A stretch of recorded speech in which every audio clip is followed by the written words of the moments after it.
Shabbat Shalom a todos, sejam bem-vindos uma vez. Queria agradecer a todos aí que estão nos acompanhando e apreciando esse trabalho que nós já estamos fazendo há algum tempo, né?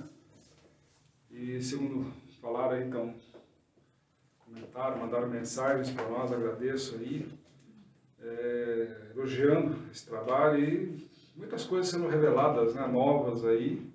Sabemos também que existem algumas situações que podem ferir algumas igrejas, digamos assim, alguns ensinamentos e tudo mais. Lamentamos por isso, mas eu não posso dizer como cada um vai administrar a sua igreja, né? Cada um vai querer seguir esses ensinamentos.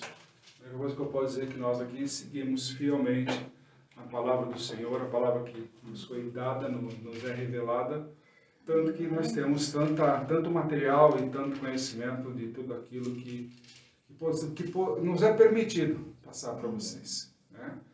Porque não vem dos ensinamentos de homens simplesmente para agradar ouvidos. A gente procura, como a palavra de Deus diz, buscar a verdade. E a verdade te liberta. Então eu não fico transformando versículos em palavras agradáveis, em palavras para massagear a ego de ninguém, dizendo que você vai ser isso, vai ser aquilo, que você tem bênção, que negócio. Se você é de Deus de verdade, você já é um abençoado. Então não precisamos ficar aqui sendo redundantes ou fazer proclamações de uma série de coisas. Mas, como muita gente gostou, né, agradeço pelo retorno, que é assim que a gente vai também dando mais informações para vocês, fazendo um trabalho também mais direcionado também. Gostaria da oração que nós fizemos na semana passada. Então hoje eu gostaria de novamente repetir a dose com vocês, né, de vocês orarem conosco nesse tempo, seja aqui agora ao vivo, pessoas que estão aqui presentes, e assim também quando você estiver assistindo esse vídeo, né, que também o Senhor te abençoe grandemente em comunhão conosco. Ok? Hoje eu vou fazer um pedido especial para todos que entrem comigo nessa oração. Semana passada foi justamente do problema das guerras que estavam acontecendo. Infelizmente continuam, o povo está no meio sofrendo, porque simplesmente eu vejo que duas pessoas decidiram não sentar para conversar, mas sim prejudicar as pessoas. Um que fica lá fazendo vídeo, lá com a blusinha apertadinha dele, né? Até lembra alguma coisa que nossa, né? E usa também as roupas apertadas, né? E assim são características de pessoas que vêm de um certo setor, né, do mundo, contra outro que também é de outro setor do mundo, militares, mas não sabem sentar para conversar. E a população sofre por causa disso. Mas no meio dessa situação toda, encontramos solidariedade. Muitas pessoas sensibilizadas com esse tipo de problema, também procurando ajudar. Então hoje as nossas orações vão para essas pessoas que estão solidarizando, ajudando essas pessoas que estão enfermas, não somente na guerra, mas no Brasil, no mundo todo. Entendeu? Então vamos fazer um clamor a Deus por essas pessoas. Senhor, meu Deus e meu Pai, em nome de Teu Filho, Yeshua HaMashiach, Senhor, nosso Senhor Jesus Cristo, te pedimos agora, Senhor, pela Tua benevolência, Senhor, com todas essas pessoas que estão ajudando o semelhante, meu Pai. Sabemos dos problemas da guerra, que são vontade do homem, Senhor, não querer chegar a um termo de paz, mas mandar os outros ir para a guerra, Senhor, para justamente saber quem pode mais, quem pode menos. Senhor, te peço, Senhor, que o Senhor continue movendo corações, Senhor, para que verdadeiramente sejam feitas as Tuas obras, Senhor, e todos aqueles que estão necessitados. Não são apenas pessoas, mas também, como vimos, são os próprios animais de amor também que as pessoas tomam por esses animaizinhos, Senhor, que fazem tão bem para a gente, que o Senhor nos abençoou com eles, meu Pai, que também estão passando por necessidade, meu Pai. Te peço, Senhor, por todas as pessoas que estão ajudando, por todos os enfermos, Senhor, que estão em todos os cantos desse mundo, seja agora mesmo, pessoa que está no hospital nos ouvindo, Senhor, que venha, Senhor, a tua mão poderosa sobre a vida dessa pessoa, Senhor. E assim, haja, Senhor, a tua benevolência de dar a cura, Senhor. De dar a resposta que tanto procuram, Senhor. Às vezes nem o médico está entendendo as coisas que estão acontecendo, Senhor. Mas tu sabe, como o Senhor dos médicos, Senhor. O Senhor sabe o que deve ser realizado, Pai. E assim nós sabemos que teu milagre, Senhor, sempre acontece para aqueles que têm fé. Então reaviva, Pai, essa fé sobrenatural sobre teu povo, Senhor. Sobre aqueles que confiam no teu poder, confiam na tua palavra, Senhor. Para que haja esse tempo, Senhor, da paz, o tempo da cura, esse tempo da libertação que todos nós clamamos todos os dias, Senhor. Para que haja, Senhor, isso sobre a tua criação, meu Pai. Porque nós não estamos sendo dignos, Senhor, de nem te chamar de Pai. Porque como filhos estamos parecendo mais filhos rebeldes, Senhor. Não querendo ajudar o próximo. Mas louvo pela tua graça de ter movido, Senhor, corações e pessoas nesse sentido, meu Pai. Para que elas pudessem ajudar o semelhante, meu Pai. Então venham, Pai, mais pessoas a ajudar o semelhante. Menos armas, Senhor, como se foi ainda esta madrugada no Rio de Janeiro, meu Pai. Lá na linha vermelha. Pessoas que, pelo poder, Senhor, de lugares, usam armas, matando trabalhadores, agredindo pessoas que simplesmente estão sobrevivendo, Senhor, a essa selva chamada mundo, Pai. Enquanto muitos se preocupam que a Amazônia está isso, existe uma selva mais agressiva de animais ferrenhos, Senhor, que se chama o próprio homem. Pai, põe paz, Senhor. Põe paz nesse tempo. Põe paz agora, nesse momento, Senhor, sobre todos os lugares desse mundo, meu Pai. E que realmente, Senhor, haja consciência de que realmente, Senhor, não é pelo poder da bala ou pelo poder bélico, como muitos gostam de dizer, Senhor, mais bonito, mas que seja pela tua paz. Não existe armamento maior, Senhor, que o teu amor, Pai. O teu amor destrói todos esses armamentos bélicos, nucleares e tudo mais. Porque quando o teu amor toca, Senhor, produz a libertação, produz a cura, produz realmente, Senhor, fazer a transformação do ser humano. Então vem agora, Senhor, sobre essas pessoas que estão ajudando, sobre esses que estão enfermos, sobre esses que estão esperançosos, Senhor, nos seus lares, por receber de volta os seus doentes, os seus refugiados e tudo mais, Senhor. Aumente essa esperança e, acima de tudo, aumente a fé. Em nome de Jesus, em nome de Yeshua HaMashiach. Amém, Senhor. Ok, pessoal? Vamos lá? Hoje nós vamos dar início a um livro novo que todos conhecem por Levítico. Né? Nome dado esse na Septuaginta, né? Pelos tradutores na época, atendendo a um pedido, né? do rei, né? Perdão. E assim foram traduzidos a Torá, né? Como um todo, como a gente conhece, os 5 livros de Moshe, como a gente costuma colocar, para que todos tivessem acesso à informação do poder do Deus de Israel. Vai cá, e corresponde a Levítico de 1:1 até 5:26, com Haftarot, 1 Samuel 15, 1 a 34, Marcos capítulo 11 e 12. Quando nós podemos ver, Vaikra, ele chamou, a tradução, ele grande mesmo, ou seja, Deus chamou Moisés. E é um livro muito difícil, vamos ser sinceros aí. É o mais difícil de todos os livros da Torá. Sinceramente, não tem quem...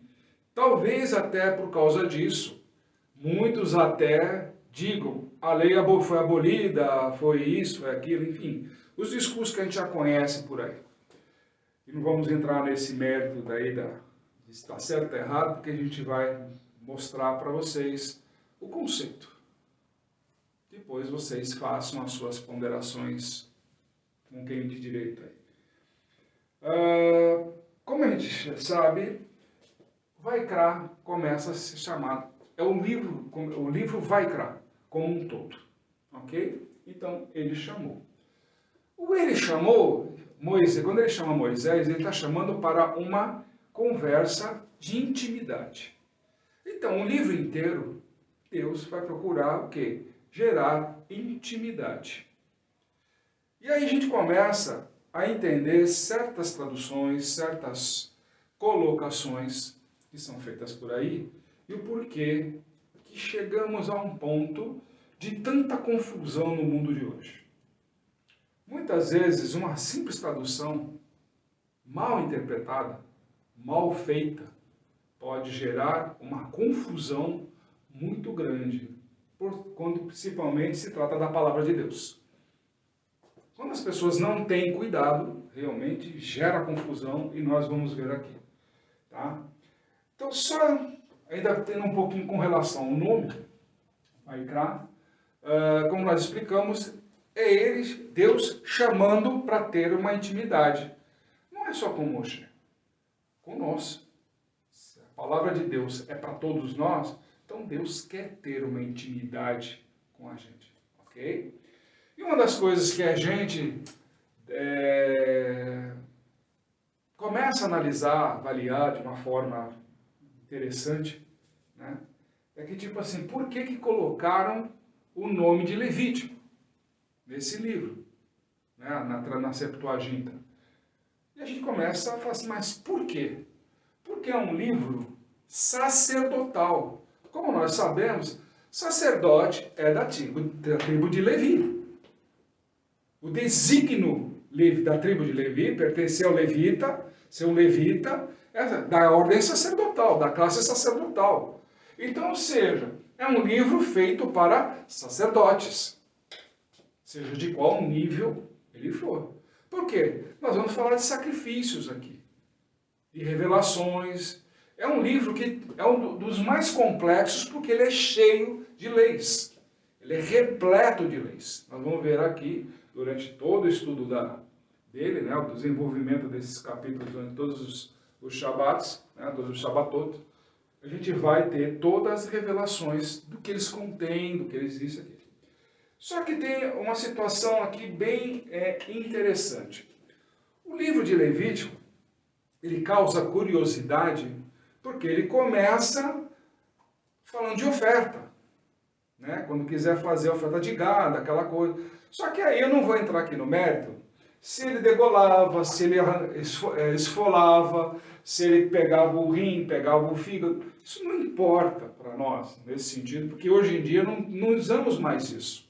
Nosso sacrifício é Cristo. Então, quando nós vermos no livro de Levítico todo aquele animal que foi ofertado, que foi isso, que foi aquilo, a gente, tipo assim, passa por cima, porque a gente sabe que Cristo, ele representa aquele animal. Agora tem uma situação bem interessante que nós temos na colocação.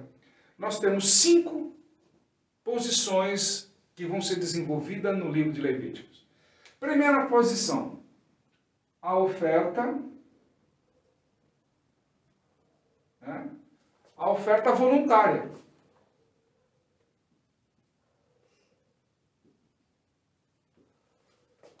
Tá? Essa é a primeira oferta. Tipo, eu quero agradecer a Deus, eu quero receber uma graça, quero agradecer, quero compartilhar, enfim, quero dar estou muito feliz, eu quero agradecer a Deus.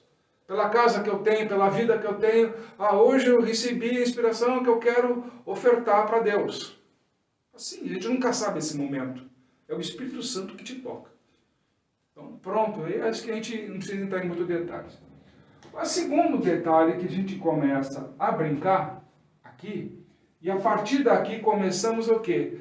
A falar de pecado. E Aí começa a situação. Existe oferta de pecado para o indivíduo, ok? Tem para o líder, tem para a congregação,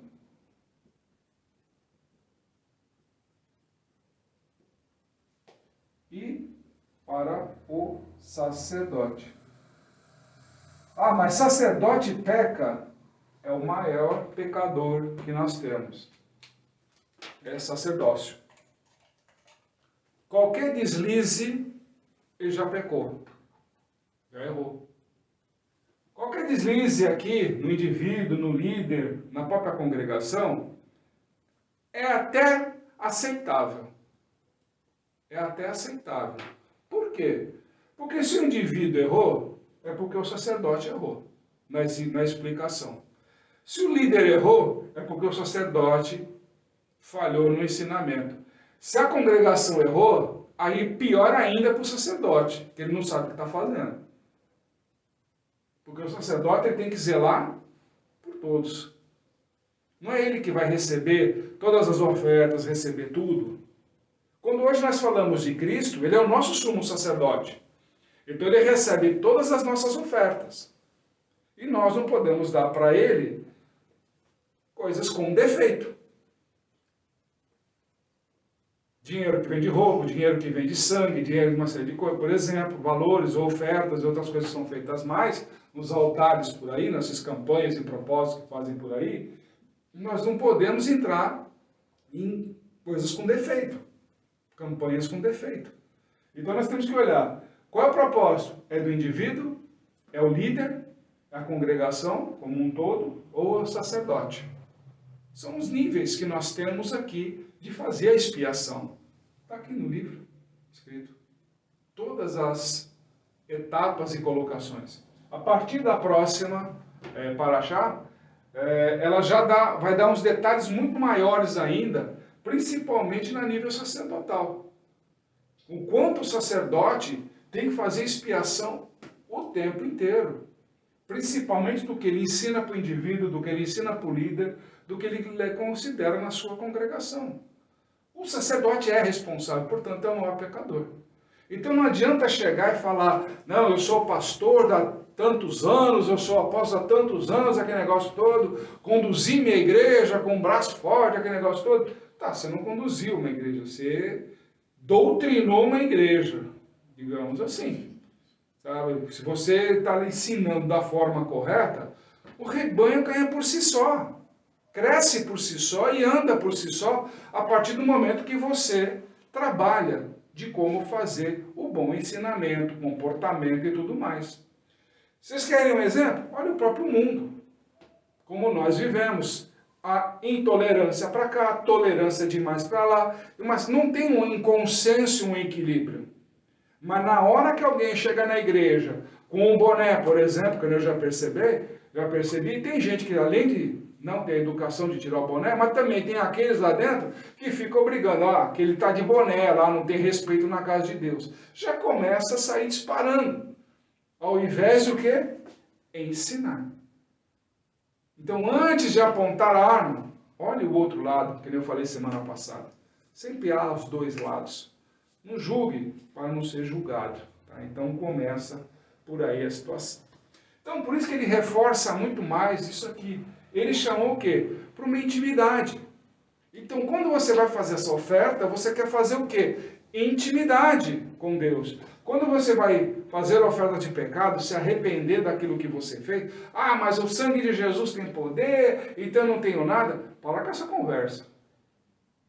O sangue de Jesus tem poder, com certeza, mas você anda como Cristo andou? Ou anda de acordo com a vontade da sua carne, com os seus desejos? Pergunta primeira é essa. Se você está sendo doutrinado, eu estou pela graça, cuidado, hein? Vai estudar isso daqui, vai entender o que significa isso aqui, para que você depois não seja enganado, não seja por aquela situação do tolo guiando o tolo, o cego guiando o ceguinho. Então, cuidado, para você não estar passando por bobo numa situação aí de achar que está indo por um lado e de repente é outro. Eu vou mostrar daqui a pouco para vocês, tá bom? Então, com relação a Vaikra, ele vai tratar desta forma, porque é assim que Deus vê o corpo de Cristo. Se a gente analisar, ele vai vendo aqui. Aquele que faz com alegria, aquele que é o individual, que hoje em dia a maioria das igrejas prevalece no indivíduo. Ela não olha para o líder. O líder é o dela lá, da própria congregação. Hoje a igreja se preocupa muito mais em trabalhar indivíduo do que trabalhar como congregação. Fala-se em ter congregação. Mas por que nada prospera de uma forma plena nas igrejas hoje? Para todo mundo? Porque não é trabalhado como uma congregação. As pessoas mal terminam o culto, já estão fazendo o quê? Indo embora. As igrejas que têm estacionamento, é só olhar lá na porta de saída. É um atropelo de carro em cima de carro.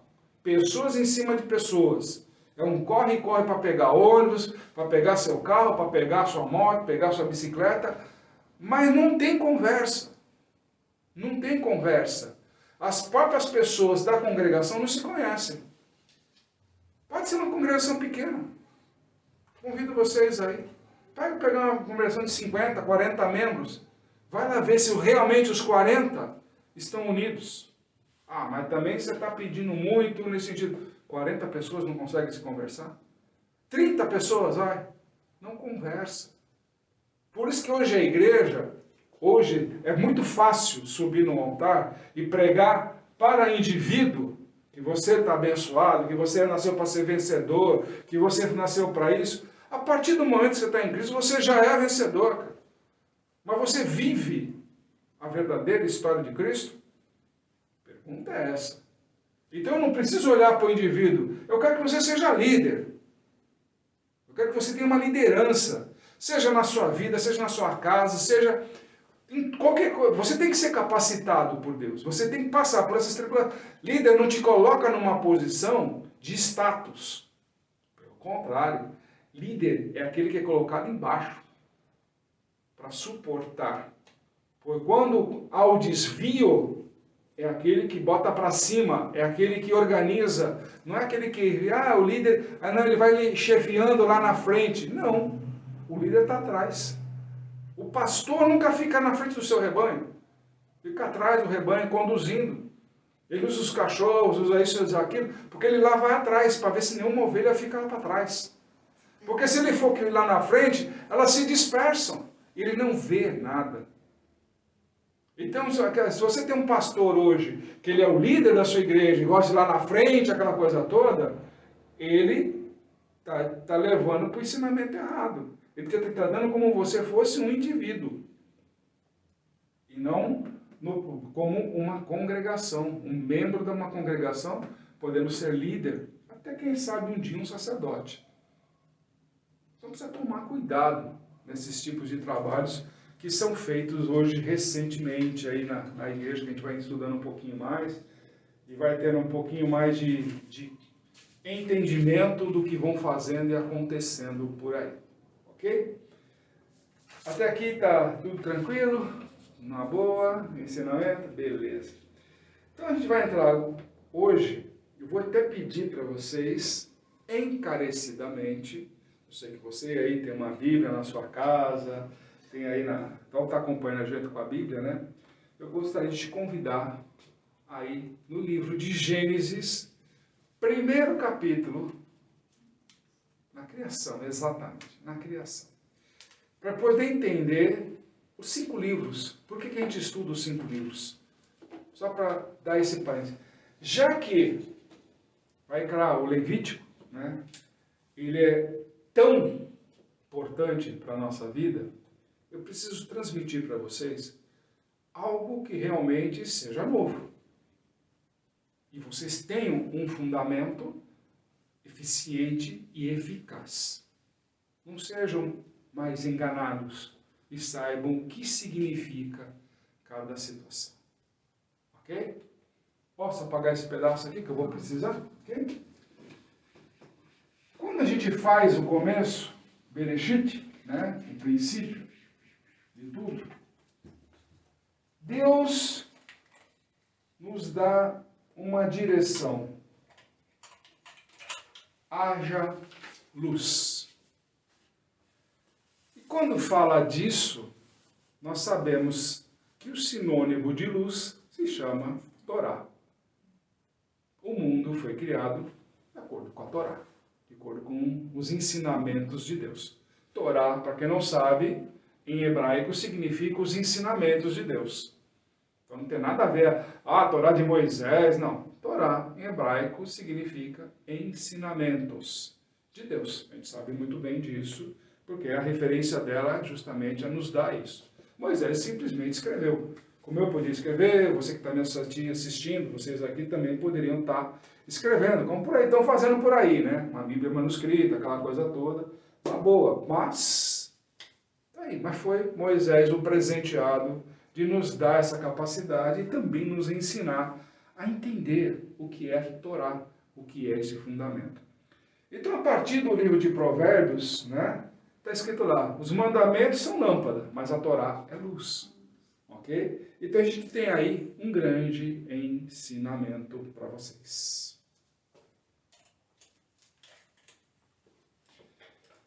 Então, voltando lá, então, Gênesis, capítulo 1, versículo 3.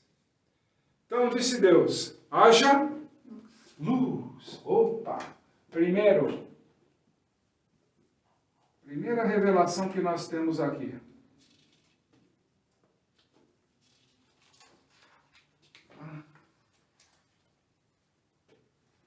Luz, maiúscula, que é a hora, luz de criação, ok? Então, quando ele fala haja luz, Gênesis 1:3, né? Significa o quê? Haja o quê? Criação. Gênesis, Bereshit. Justamente é o livro de Bereshit que nós estamos fazendo aqui.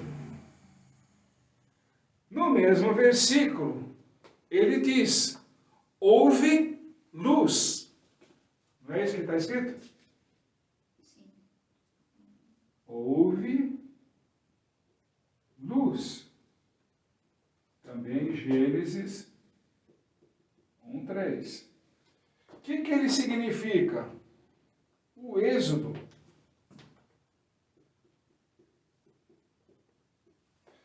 O que é êxodo? O povo sai da escuridão para a luz. Não é isso que acontece? O povo deixa o Egito, deixa as maravilhas do mundo para vir para a luz. E para ir para a luz precisa ir para o deserto, para ser transformado. Então ir para a luz não é para a sua cobertura, para o seu carro modelo novo. Isso te afasta da luz. Ir para a luz é ir para o deserto. É ir para o deserto. E aí começa a brincadeira. Entendeu? Enfrentar as tribulações lá do deserto. Ok? No terceiro livro, né? Então, ele falou o quê? A luz era boa. Não foi isso? Gênesis 1:4.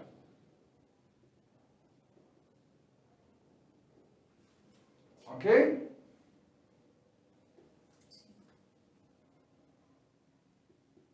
Vou colocar em português para vocês, né? Levítico. Mas já sabe que é Vaikra. Ok? Aqui é Shemot e aqui é Bereshit. Ok? Então, quando ele viu que a luz era boa, ele fala o seguinte. Luz boa, ou seja, a Torá é boa, ou seja, a legislação para a vida em santidade. Não foi no deserto que ele nos presenteou com a Torá? Então, se ele nos tira da escuridão para a luz, ou seja, você sai do mundo para vir para a lei, para a Torá. E a Torá, justamente o quê? Ela vai nos dar o caminho para a santidade. E aqui está fácil? Tranquilo. Então, no quarto livro, que nós temos lá, separou a luz da escuridão. Separou a luz da escuridão. Ok? Também Gênesis 1:4. Ou trevas, né? Alguma coisa nesse sentido. Então ele faz separação dos que saíram do Egito e separação para os que entram na terra prometida. Lembra aquela brincadeira? Muitos são chamados, poucos são os escolhidos? Justamente aqui. Ele faz separação. Teve gente que saiu do Egito, mas não chegou na terra prometida. Porque ainda tinha a mentalidade do Egito, mas queria viver nas benesses do Senhor. E teve gente que atravessou o deserto e chegou na terra prometida. Porque resolveram obedecer o Senhor, não apenas de olho nas suas benesses. Ok? Que é o que está muito por aí. As pessoas só querem o benefício do Senhor, mas ouvir e seguir os ensinamentos dele está raro hoje em dia. Está raro. Ok? E no capítulo 5, a gente conhece lá como no livro 5, né? E chamou a luz de dia.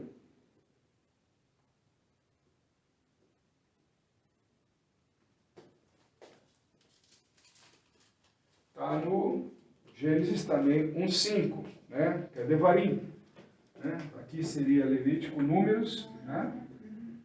Números e aqui Deuteronômio. Bamidbar e Devarim. Né? Dizendo o seguinte, chamou a luz de dia, ou seja, a Torá é diária. Não é de vez em quando, não. A luz da palavra de Deus é diária. Então nós temos aqui 5 estudos, né, feitos pelos nossos principais estudiosos aí durante esses milênios todos aí, que nos deram essa descrição muito boa de como funciona cada livro e qual o objetivo de cada um deles. Então, ou seja, haja luz, criação. Houve luz, êxodo, separação das trevas, separação do povo, né? Para vir para a luz, né? Que a luz era boa, ou seja, a lei é boa. Separou a luz da escuridão, né? Aqueles que deveriam, quem queria seguir e quem não quis seguir.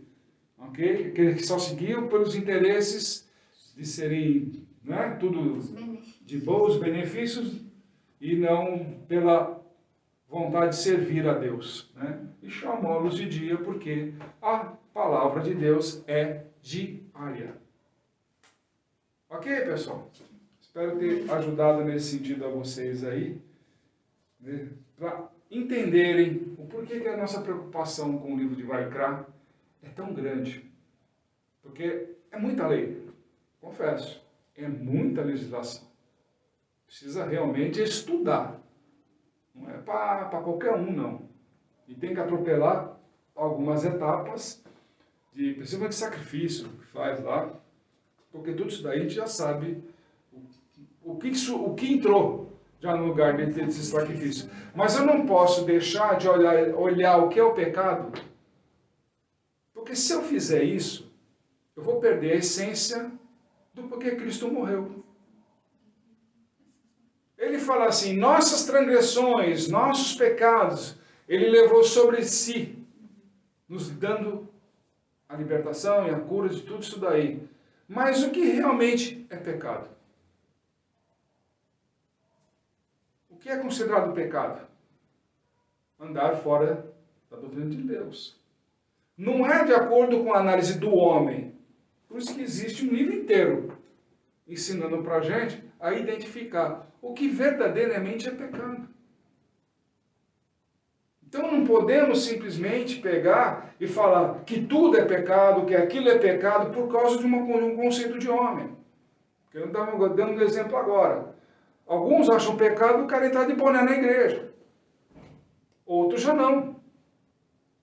Então são situações que a gente analisa de acordo com a luz da Bíblia. Isso daí está ferindo alguma coisa? Ou simplesmente está ferindo um dogma? São perguntas. Mas à luz da Bíblia, o cara entrou na casa de Deus. E se de repente ele ouve uma palavra santa, e ele mesmo fala, opa, vou ter respeito nessa casa. Ele por si só, o Espírito toca ele, eu não preciso criticar, não preciso fazer nada disso. Do mesmo jeito que moças vão aí para muitas igrejas, aquela coisa toda, muito bem alinhadas e vestidas, mas daqui a pouco aquela saia mais curta. Que quando alguém está lá pregando lá em cima do altar, passa sufoco, aquela coisa toda, porque dá para ver até a alma. E aí? Não, mas ela é uma mulher de Deus, olha como ela está vestida. Cara, então isso é dogma de homem. Então precisamos entrar num consenso que eu tenho que seguir o quê? A palavra de Deus. E não podemos esquecer aquilo que foi dito, foi revelado. A santidade, o sacerdote, é o que mais peca. Então, aquele negócio de endeusar o sacerdote, o pastor, o apóstolo, o evangelista, para pagar, né, pessoal? O evangelista, o mestre, aquele negócio de parou, hein? Isso aí é idolatria. Idolatria é pecado. Então, já vamos começar por aí, esse tipo de situação. Cara que fica correndo atrás de pastor aí, porque, eu quero te acompanhar, porque você é pastor, isso aí. Calma. Só é uma pessoa como eu, como você, normal, só recebeu um legado diferenciado, uma responsabilidade a mais. Aí ele tem que zelar, não só por ele, mas pela sua vida, da sua família, de tudo aquilo que foi colocado nas mãos dele. Foi confiado a ele para justamente o quê? Fazer esse trabalho. Então, antes de começar, não, porque o apóstolo é isso, o pastor é aquilo, para. Quer fazer testemunho? Faça que Deus naquela congregação agiu. Mas também se agiu só de forma individual e esporádica, desconfie. Por que só um recebe bênção na igreja? Porque os outros não têm fé? Prova mais uma vez o individualismo da igreja. A bênção está em todos os que querem receber, ou tem alguma coisa errada na congregação. Como é que um recebe e o resto não? Se a bênção está na congregação, muita gente procura pregar por aí. Porque lá esse culto foi abençoado, vai ser próspero, não sei o quê, vão sair daqui muitas pessoas curadas, aquele negócio todo. Tá, você chega na semana seguinte lá, tem um monte de doente. Tá, cadê aquela bênção? Ainda não chegou. Como não chegou? Se já foi feita a revelação, ela chegou. Por que um outro curou, o outro está gripado, o outro que adoeceu? Então tem alguma coisa errada. A bênção, quando é proclamada de cima de um altar verdadeiro, ela cai na congregação. Não é somente no indivíduo. Porque teve mais fé. Então você está fazendo diferenciação das pessoas na sua própria congregação. Diferenciação de rebanho, de ovelhas no seu rebanho. Que é isso? Que sacerdote é você? Não tem que ter diferenciação. A própria palavra de Deus diz isso. Não devemos fazer diferenciações. Para justamente o quê? Nós temos que tratar o rebanho como um. Como ele mesmo fala, eu e o Pai somos um. Então o sacerdote e o rebanho são um. Então não é porque aquele recebeu a bênção, o outro não merece. Uma coisa está errada. Então, vamos lá. Por que a gente está insistindo nisso? Esse tipo de situação? Antes de entrar no livro de Marcos, que também é rápido, nós estamos vendo aí que tudo que se refere à lei, a Torá, tem o nome de luz. Em hebraico, or. Alguns já sabem. Em hebraico significa luz. A Ok? Então, por que isso aqui é importante? Como a gente está sempre falando, a luz que vem do céu, a luz do Senhor. Então, o que é? Todo o envolvimento do ensinamento que ele nos traz. Quando a gente fala a luz do Senhor, nós falamos assim, a lei de Deus, a Torá, que é emanada por ele, nos dá essa correção de como eu devo fazer. E o apóstolo Paulo foi muito feliz nas suas colocações. Se nós colocarmos lá em Romanos 7,16, ok? Romanos 7,16, Paulo diz, a lei é boa. A lei é boa. E aí tem uma seguinte situação que ele coloca. Se é para fazer o desejo pessoal, ok? Ah, eu estou na graça agora com Deus e aquele negócio, então eu faço, eu tenho a liberdade, aquele negócio todo, então satisfez a carne, né? Então você peca. Está escrito aí, só ler. Mas, se faço o que não desejo, ou seja, pô, eu estava com uma vontade de fazer aquilo, mas a instrução de Deus, o ensinamento de Deus diz que eu não posso fazer isso, eu não devo fazer isso. Porque senão vai prejudicar e arranhar a minha santidade. Aí sim, eu estou caminhando de acordo com os ensinamentos de Deus. Então a lei de Deus, ela não é aquele negócio impositivo. Você pode fazer, mas aguente as consequências dos seus atos. Ah não, agora eu me escondo atrás de Cristo, simplesmente porque eu aceito e continuo fazendo as mesmas coisas da velha natureza. Não. Então você não segue a Cristo. Se você olhar também 1 Timóteo 1,8, Paulo vai falar a mesma coisa. A mesma situação. Ele dá vários ensinamentos. Principalmente no livro Romano, ele fica uns 4 capítulos discutindo sobre lei e explicando onde se erra na lei. E aí nós temos um problema sério, muito sério. Livro de Romanos, posso apagar aqui, né? Livro de Romanos ainda.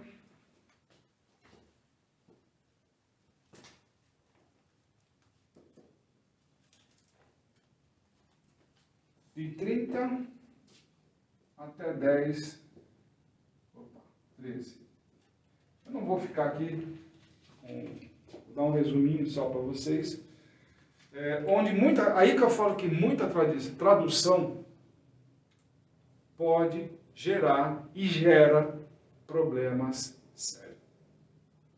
Algumas traduções, vou dar só uma resumida, dizem: o fim da lei é Cristo. De uma forma grotesca, assim. Tá? Durante esse intervalo aqui, está resumido isso. O fim da lei é Cristo. Escrevendo isso. E as traduções aceitaram isso. E assim vem se mantendo durante muitos anos, ensinando da forma errônea. É isso que a gente fala. Tem muito professorzinho aí de grego, né, digamos assim, que mal sabe falar o português e quer dar uma de experiente em alguma coisa do grego. Existe uma palavra chamada telos,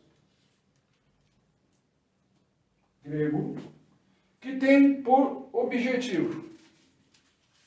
O que ela significa? Né? Objetivo, alvo, destino, né?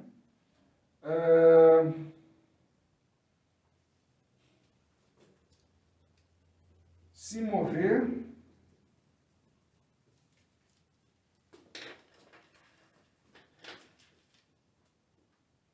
para uma realidade.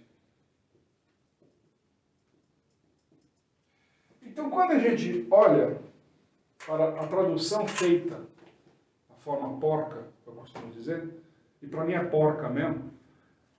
Quando eu falo que telos, porcamente traduzido, não significa fim, de finalidade, de fim, acabou, olha, que encerrou aqui. Não, mas telos tem o objetivo de finalidade com um objetivo. Alvo, destino, e se mover por uma realidade. Se a gente traduzir, fala assim, a lei tem por objetivo Cristo. A lei tem por alvo Cristo. A lei tem por destino Cristo. A lei vai fazer nos movermos para uma realidade que se chama Cristo. Muito diferente de dizer que a lei acabou. Ali, fim. É muito diferente. É muito confortável. Para justamente abrir parâmetros para virarem o que nós temos hoje. Que eu não tenho que mais seguir a lei. Pelo contrário, nós precisamos da lei. Porque sem saber da lei, eu não sei o que é pecado. Eu não sei se eu estou na direção certa ou se eu estou fingindo novamente, como o próprio apóstolo Paulo mesmo fala. Você andou na graça e acabou errando porque não conhecia. E agora quer voltar a viver de novo na graça, mas eu não conhecia. Mas se a palavra de Deus está aberta, é simples. Ah, mas o pastor, o sacerdote lá me ensina que a lei acabou, eu não tenho que seguir a lei. Desculpa. Desculpa. Ou esse sacerdote volta para a escola para aprender a verdadeiro ensinamento do grego, a tradução correta, ou então ele está na hora de começar a ser movido pelo Espírito Santo. Porque quem quer dizer que a lei acabou, está no mundo. É que nem aquele passo que nós estudamos agora do deserto. Aqueles que saíram do Egito, mas com as mesmas características do Egito. Ah, eu não vou seguir a lei de Deus. Eu não vou. O que é que aconteceu? Ficaram no deserto. Morreram pelo deserto. Não entraram na terra prometida. Vamos ser sinceros. Se você não quer seguir a lei, direito seu. Quer falar que a lei acabou? Direito seu. Mas vai ficar no deserto. Não vai ter acesso à terra prometida. A própria história nos diz isso e nos revela isso. O próprio Cristo nos revela isso. Aquele que me ama, segue as minhas leis. Ou seja, não é para andar de acordo com a carne, com os seus desejos pessoais, mas sim de acordo com aquilo que ele quer. Ah, mas Cristo ama todo mundo e perdoa todo mundo. Vírgula. Vírgula. Em primeiro lugar, o amor de Cristo não é sentimental, como o nosso. O nosso amor é sentimental. Ah, eu amo tal pessoa. Dá-lhe um tapa na cara, pronto, vamos para o processo. Acabou, virou ódio. O amor de Cristo é amor de verdade. Não amor fantasioso, como o nosso neste mundo. Nós temos um amor fantasioso. Aqui. Hoje eu amo, caso aquele negócio todo. Daqui a um tempo, não, quero divórcio porque eu te odeio. Olha quanto tempo nós estamos casados com Cristo e até agora não abandonou a gente. E olha que nós estamos aprontados, hein? Até hoje ele não pediu divórcio. Então está na hora da gente começar a ter um pouco mais de discernimento, muito menos de arrogância sacerdotal aí, de alguns sacerdotes. Ah, eu estou na graça. A graça só tem graça quando você usa e conhece a legislação do que você vai trabalhar. Como é que Deus vai fazer justiça? O trono de Deus é baseado em misericórdia e justiça. O nosso sistema aqui, mesmo com um conjunto de leis, não segue. Olha a bagunça que vai acontecendo. Porque não seguem a lei. Não segue a Constituição. Você acha que Deus vai montar um novo mundo, uma nova situação, com as pessoas aceitando essa bagunça? De jeito maneira. Então, existem regras no reino de Deus? Existem. Existem, porque ele é rei. E rei tem regras no seu condado, no seu feudo.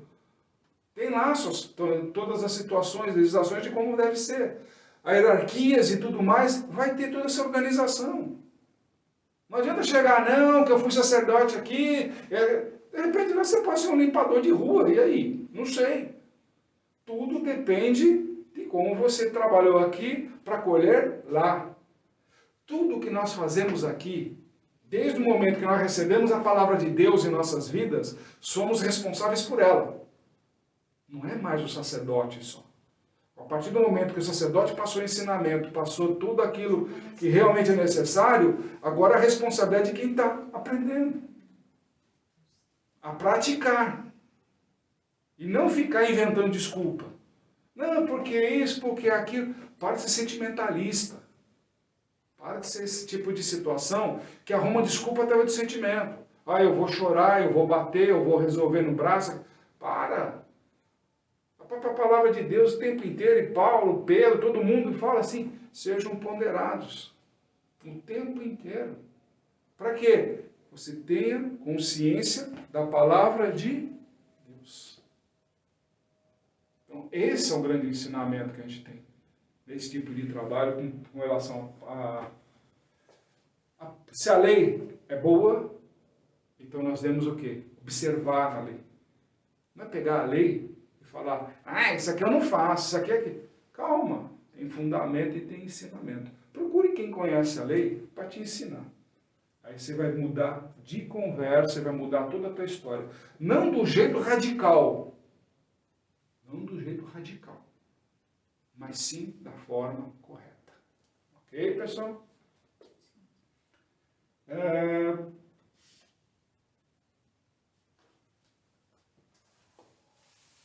Se o Messias é o objetivo da lei, porque todo momento, de Gênesis a Apocalipse, tudo gira em torno do Messias. Tudo gira em torno de Cristo. Porque ele estava no princípio da criação, atuou no nosso meio e virá como rei. Ok? Então nós temos toda essa montagem. A Bíblia como um todo gira em torno do Messias.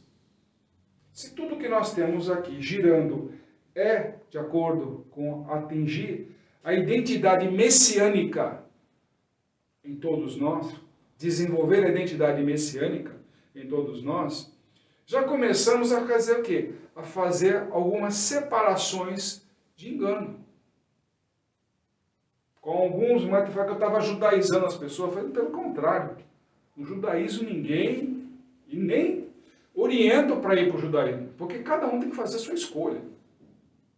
Cada um tem que fazer, não é porque eu falo assim, porque tem que ir para lá, tem que ir para colar, tem que ir para não sei o quê. Nunca vou fazer isso. Messiânico, ele já é por nascença. Quando aflora o messianismo dentro dele, ele não quer saber de judaísmo. Ele não quer saber do catolicismo, ele não quer saber do espiritismo, não quer saber de nada. O messianismo é um fogo tão grande, da parte messiânica hebraica, né? Não da messiânica por aí que outras pessoas colocam, não desmerecendo, mas porque não tem nada a ver com a gente. O messianismo hebraico é uma das vertentes mais fortes que nós temos hoje, de poucas pessoas realmente que têm um calor verdadeiro de Deus. Fogo realmente aceso dentro do messianismo. Por quê? Se zela pela volta dele, pelo clamor dele, mas seguindo de acordo com aquilo que ele ensinou, da forma como ele aplicou. Nós temos o quê? Se nós olharmos como o próprio apóstolo Paulo mesmo ensina aqui, nesses capítulos 9 e 10 de Romanos, né? Onde ele diz o seguinte, o próprio judeu, que conhece as leis, leva elas tão a ferro e fogo, que até hoje não identificaram Cristo na vida deles. Olha só a diferença. O gentil que conhece pouco da lei, mas olhou e falou, peraí, tem a ver com aquilo que está escrito em Isaías, em Ezequiel, em Jeremias. Está tudo ali escrito, mas o judaísmo não reconhece. Ah, não, vamos eleger o Bar Kokhba, né? Lá, tal, não sei o quê. Cara, o que aconteceu? Era um líder revolucionário, só isso, mais nada. Não tinha característica nenhum de Messias. E elegeram ele como se ele fosse o Messias. O que aconteceu? Ele arrumou tanta confusão que destruíram o templo. Arrumou confusão com Roma.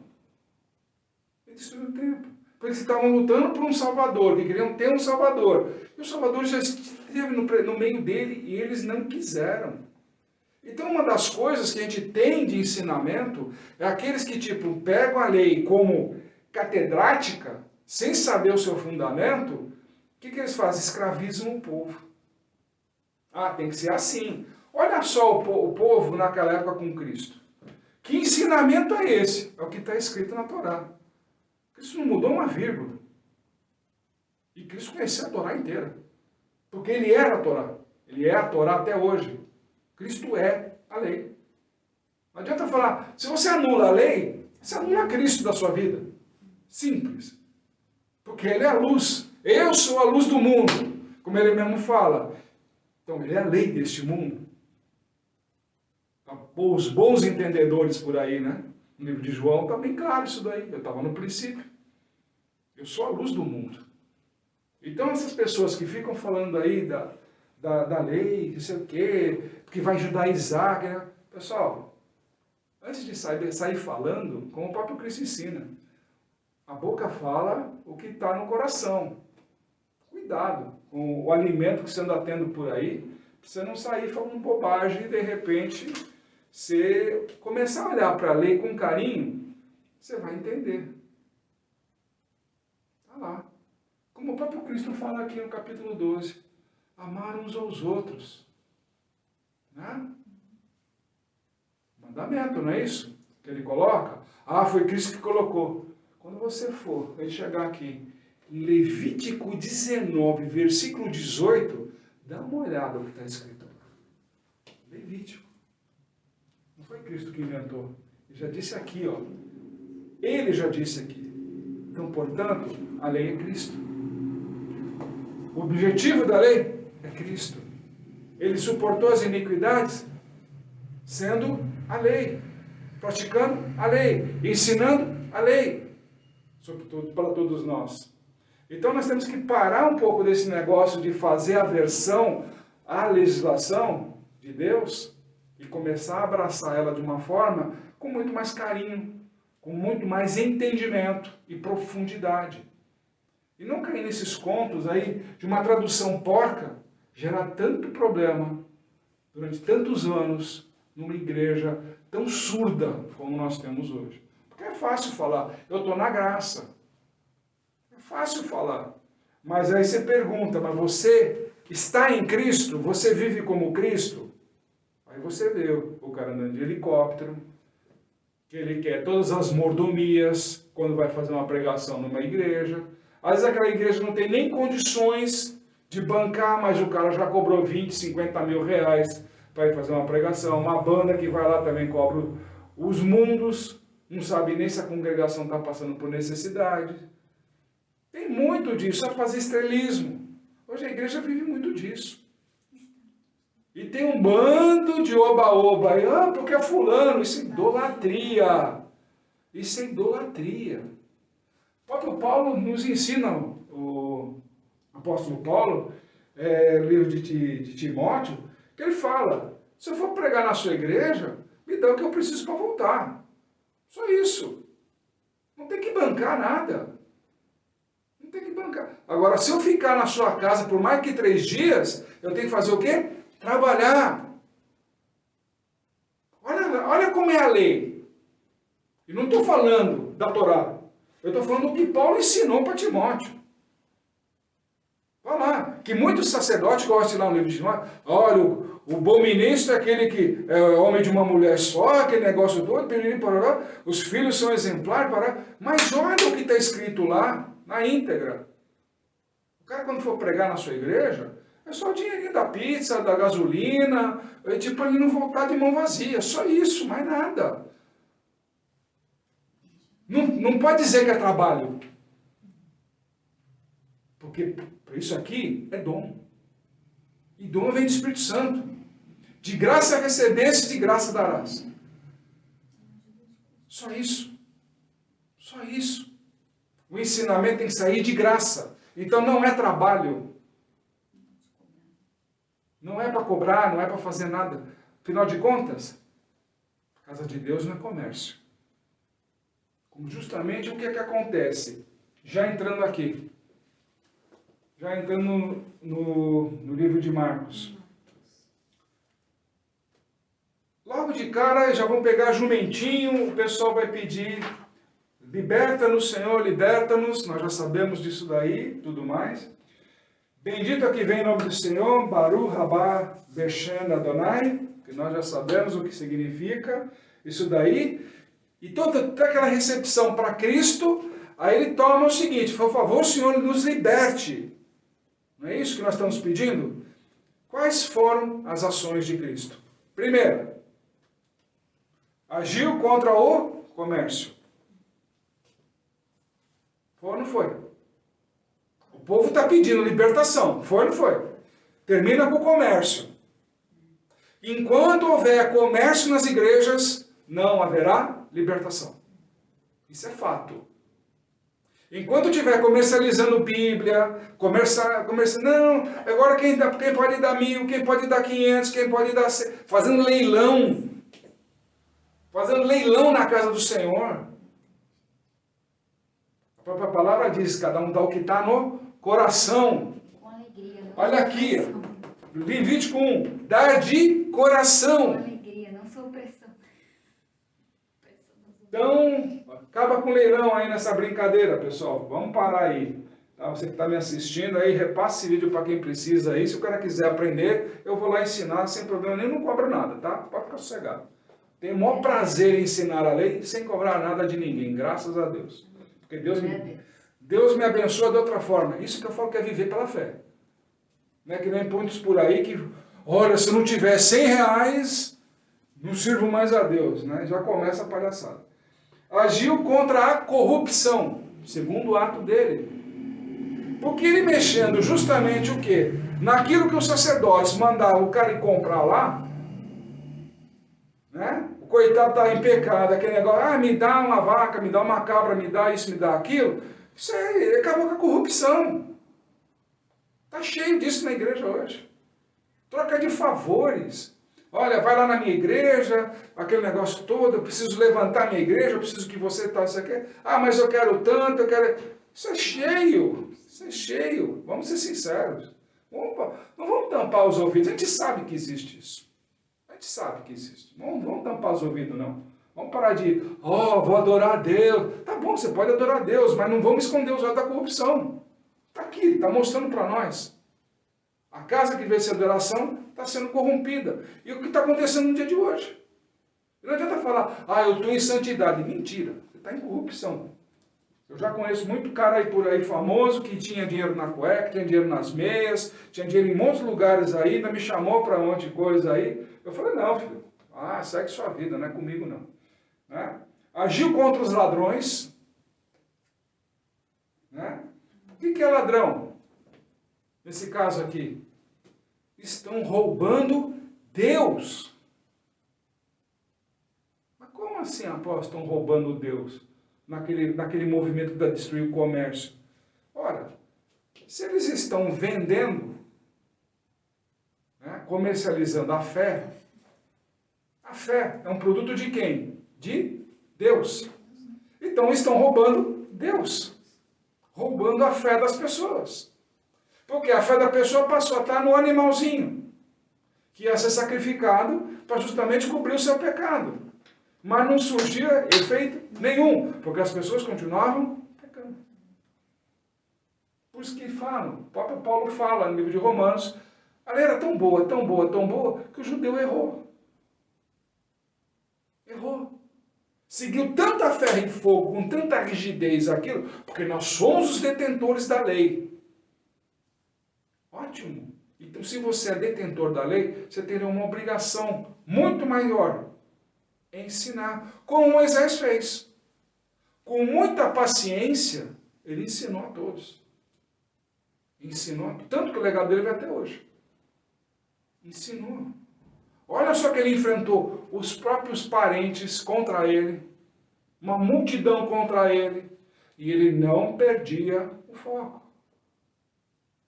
Tenho que revelar Deus, eu tenho que ensinar sobre Deus.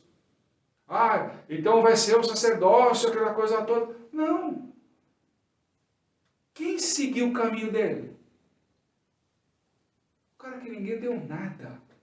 Mas estava no monte, estava em oração, estava acompanhando, estava no tabernáculo, estava todo lugar. Estava ali. Josué. Yehoshua estava ali. O filho de Num. Nem da tribo de Levi ele era. Mas estava ali, aprendendo a andar nos caminhos de Deus. É porque quer prova maior do que essa? E o que ele fez? Entrou na terra prometida e entregou Israel ao seu povo, sem ser levita. Moisés era levita. Para não dizer que tipo, só sacerdote está na bem-aventurança aí. Não, está mostrando. Está aqui, ó. Elegi outro. E quem estava junto com Josué? Um da tribo de Judá. Por quê? Messias tem que ir junto com o seu povo. E Messias é da tribo de Judá. Então quem não conhece a história, fica falando coisas sem sentido. Quem não conhece fundamento, não sabe como é o princípio. Muito menos ainda o fim. Muito menos ainda o fim. Então são coisas que, tipo assim, está começando a quebrar, rasgar o véu, vai? Vamos rasgar o véu de verdade? Assim, está na graça, vamos rasgar esse véu? Vamos fazer o seguinte, a seriedade. A seriedade de carregar um tabernáculo, de sermos um tabernáculo, nós temos uma arca para carregar dentro da gente, e essa arca contém leis. Então não adianta fazer por aí, desenho da arca, miniatura da arca, eu tenho uma arca na minha casa, eu tenho uma arca no meu escritório, eu tenho aquelas coisas malucas, mas não carrega a lei. Porque não entendeu a lei. Olha para a lei como 10 leis aqui que nós temos. Está escrito. Está escrito na palavra de Deus. Fala, tá bom, que pode estar escrito na palavra de Deus, mas você entendeu o que está escrito? Não, está escrito. Pessoal, existe uma diferença entre ler o versículo e ler o capítulo. Tem gente que se pega num versículo e esquece toda a estrutura que está montada naquele capítulo. Porque agrada a carne do homem. Quando na verdade ele tinha que pegar aquela mensagem. Por que Deus me trouxe para esse versículo? O que está inserido nesse contexto todo aqui? O que eu tenho que tirar de melhor? Não, ele pega o versículo e joga lá e faz um discurso em cima daquilo, e aquilo lá todo mundo aplaude, acha glória. Pessoal, isso é idolatria. É um cara que é emotivo. É discurso emotivo, não discurso com conhecimento de Deus. Como todo mundo falava, Moshe não falava leve. Mas ele tinha a língua pesada. Ótimo. Josué também não. Josué também não. Davi também não falava leve. Pegava pesado. Olha o exemplo lá quando foi para ungir o Salomão. Elias nunca falou leve. Jeremias, então, nem se fala. Um dos grandes profetas. Nenhum profeta falou de forma amorosa, romântica. Cristo também não. Pegava pesado. Então, se para o ministro vir para cima do altar enxergo, desculpa, o Espírito Santo não está ali. Porque o Espírito Santo ele quer vir para ensinar. Não de forma, não, por aqui, assim. Não, ele fala de uma forma direta. O Espírito Santo fala de uma forma direta. Ah, não é que é agressivo. Não tem nada a ver de agressão. Porque quando você quer aprender, o professor, quando vai na sala de aula, ele vai te passar a matéria. Mas ele não fica perguntando para você se a sua letra é bonita. Ele não fica perguntando para você se você tem folhas no teu caderno, se a tua caneta tem cor vermelha, preta, amarela. Ninguém está perguntando nada disso. Simplesmente está jogando a matéria e vai perguntar. Vocês entenderam? É a forma de comércio, digamos assim, né, de retorno, né, daquilo que ele está passando. Vocês entenderam? Tem alguma dúvida? O Espírito Santo tem esse. Ele vai esclarecer ainda mais. Não, agora você nasceu para ser vitorioso. Se você está em Cristo, você já é vitorioso. Oh.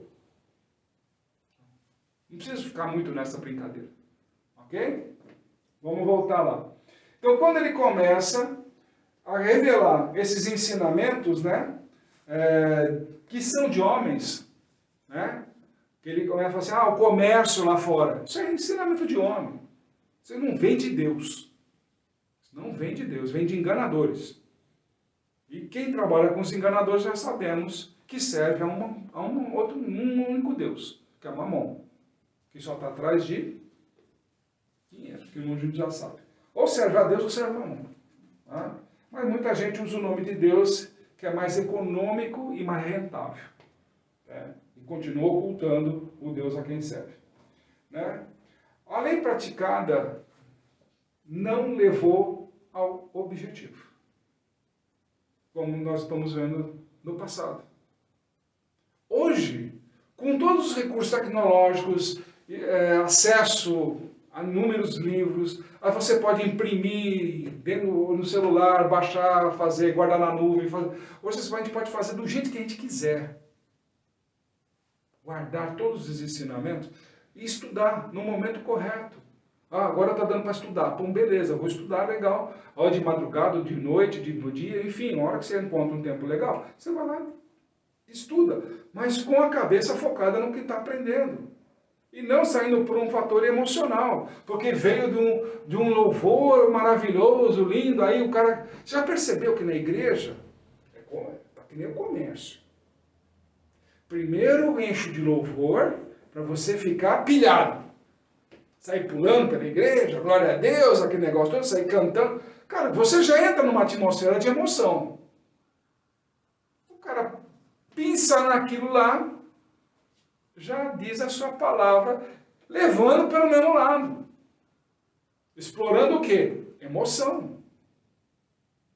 Fecha. Tipo assim, agora já que Deus tocou seu coração, me dá as ofertas. Já percebeu que é uma rotina meia comercial? Perceberam esse tipo de situação? Bem diferente do que a Bíblia coloca. Para você entrar no templo, nas sinagogas e tudo mais, quando Cristo mesmo dá o exemplo, ele viu a viúva lá dando as 2 moedinhas para entrar. As pessoas já davam oferta, dízimo e tudo, entrando no templo, entrando na sinagoga. Não era na saída, depois do louvor. Não, ele dava antes. Ou seja, o coração já tinha que vir trabalhado. Já tinha que vir realmente buscando Deus. E não do jeito que nós temos hoje. Para pensar. Depois vocês vão ver como é a brincadeira, ok? Ou seja, quando a gente fala que a lei praticada não levou ao seu objetivo, qual é o objetivo? Messiânico. Ou seja, Messias, Cristo. Por quê? Todos nós temos que atingir a sua estatura. O quê? A estatura messiânica. De quê? Como que Cristo foi lá parar na cruz? Porque ele levou sobre si todos os nossos pecados, aquele negócio todo. Ótimo. Se ele levou sobre si todos os pecados, quais são os meus pecados? Eu sou pecador? Sim, eu sei que eu sou. Mas quais são esses pecados enumerados? Para que ele possa saber, aquele furinho que ele tem ali, aquela pinçada do espinho, aquele prego lá, qual é ele de mim? As chibatadas e tudo mais, o que é meu que está no corpo de Cristo? Essa é a pergunta que ninguém faz. Simplesmente cai no comodismo. Ele me salvou, ele me libertou. Tá bom, mas no corpo dele, já que somos um corpo de Cristo, qual é a minha parte no corpo dele? Do meu pecado que foi parar nele. Esses mais de 2000 anos aí. Qual é o meu pecado no corpo de Cristo? Agora não é a pergunta, não é se eu faço parte do corpo de Cristo, que eu sei que eu faço. Porém, qual o meu pecado que me levou a fazer parte do corpo de Cristo? Já que eu estou em Cristo, já que eu estou no movimento messiânico, não judaico. A pergunta que tinha que fazer todo mundo era essa. A pergunta tinha que ser. Então eu sei, ou seja, aquele que leva a verdade da Torá sempre será perseguido e discriminado. Por quê? A Torá leva a verdade. A verdade liberta. Por quê? A gente fala que a Torá é verdade? Porque ela é luz. E a luz, as trevas não suportam. Por isso que ninguém suporta quando você fala dela, da Torá. Porque ela ilumina. Ela traz à existência aquilo que geralmente a gente chama fé. Olha Cristo. Ele é a Torá. Tudo que ele fez é Torá. Tudo que ele faz é Torá. Como é que ele discutia com os sacerdotes? Como é que ele discutia com os conhecedores da lei? Como é que os professores daquela época? Falando sobre o quê? Sobre a Torá. E ele quebrava todo mundo. Quebrava todo mundo. Por quê? Porque ele vivia a Torá. Se nós queremos ser iguais a Cristo, nós temos que viver a Torá. Mas não da forma legalista. Está escrito. Entende a Torá. Entenda a Torá. O que significa os ensinamentos e tudo mais. Você vai ver o quanto você cresce na vida. O quanto você se transforma. Muito diferente do que ela está na graça. É pela graça. A graça Noé também teve. Davi. Está lá. Está escrito na palavra de Deus. Que achou graça aos seus olhos. Não é isso que está escrito de Noé? Porque era um homem justo. Dando um exemplo. Está lá. A graça não nasceu agora. Já nasceu no princípio. Já está lá com Deus desde o princípio de tudo. Então a graça não começou agora, a graça começou lá no princípio de tudo. E graça sem lei, não tem graça, vai. Vamos ser sinceros. Né? E para resumir tudo isso daqui, a gente vai brincar agora. Capítulo 12, para vocês verem que eu não menti. Eu falei a verdade para vocês. Versículos de 28 a 32. Achou? Pode ir. Um dos mestres da Torá se aproximou e ouviu o debate.